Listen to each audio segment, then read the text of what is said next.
আজকের দিনে আমরা আমাদের স্কুলের এক সহকর্মী মাননীয় সুভাষচন্দ্র দাস মহাশয়কে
ছাত্রছাত্রীরা পিছনে গন্ডগোল করবে না, বসে পড়ো।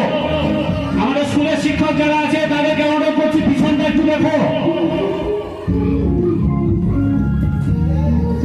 পিছনটা গন্ডগোল হচ্ছে।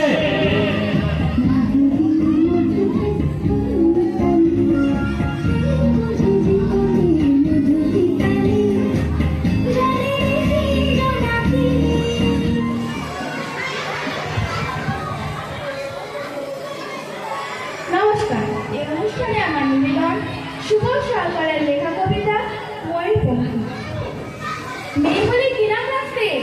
কি নাম রাখতাম? ময়ূরপঙ্খী। কম করে জন কবি, লেখক, অধ্যাপক বলেছেন, বুঝলে, এক ছেলে ছেলে নয়, তোমার একটি মেয়ে দরকার। ছেলে খারাপ হলে বেকার, আবার ভালো হলেও বেকার। ছেলে খারাপ হলে সব দিকে, আর ভালো হলে আমেরিকা কেড়ে নেবে। মেয়ে নাম রাখতাম ময়ূরপঙ্খী। ভুল বললাম, বলতে হবে নাম রাখবো ময়ূরপঙ্খী। ছোট্ট ছোট্ট পা, ছোট্ট ছোট্ট হাত, টলমল করে সে এগিয়ে এসে আমার দিকে। ময়ূর, মা, তুই আমায় ভালোবাসবি তো? ছেড়ে যাবি না তো? অ্যাপ্লাই করেছে? জিজ্ঞাসা করলো সমস্যার তিনজন। আমি বললাম দেখে এসেছি। যে কোনোদিন হোম থেকে টেলিফোন এলেই ছুটতে তুলে আনবো আমার ময়ূরপঙ্খীকে। চুমোই চুমোই তাকে ভরিয়ে তুলবো। সে তার 4 বছরের দাদা বাবুর সাথে হয়ে ঘুরে থাকে।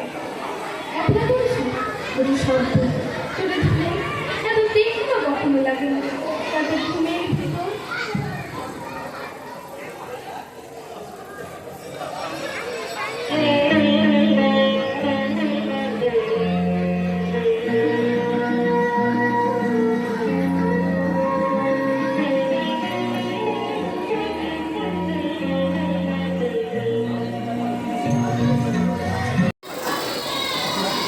টাকা এদিকে টাকা।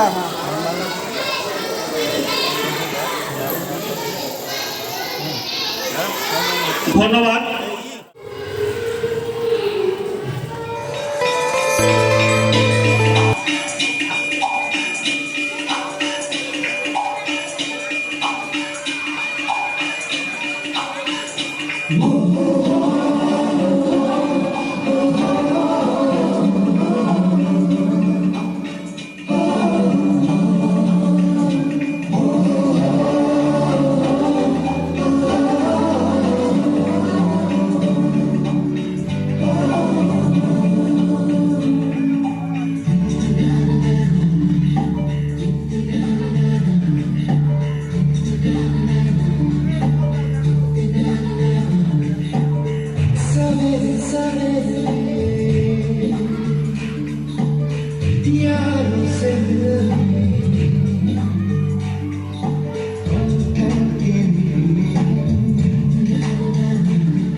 आगे चलता है हम पीछे चलते हैं दीवारों पे किस्मत अपनी लिखी जाती है इससे तो जीने की वजह আজ আমাদের অত্যন্ত প্রিয় শিক্ষক মহাশয় মাননীয় সুভাষচন্দ্র দাস মহাশয়ের বিদায় সংবর্ধনা অনুষ্ঠানে আমার নিবেদন অপূর্বদত্ত লেখা বাংলা সাহিত্য অ্যানুয়াল রেজিস্টারে বাড়ি ফিরে এলো ছেলে মা বলল কোন পেপারে কত নাম্বার পেলে মিষ্টিতে মম 84 ম্যাথসে 90 মা বলল fantastic just like a hero science A dad not so fair only 69 English just 92 altogether fine geography পেপারে তো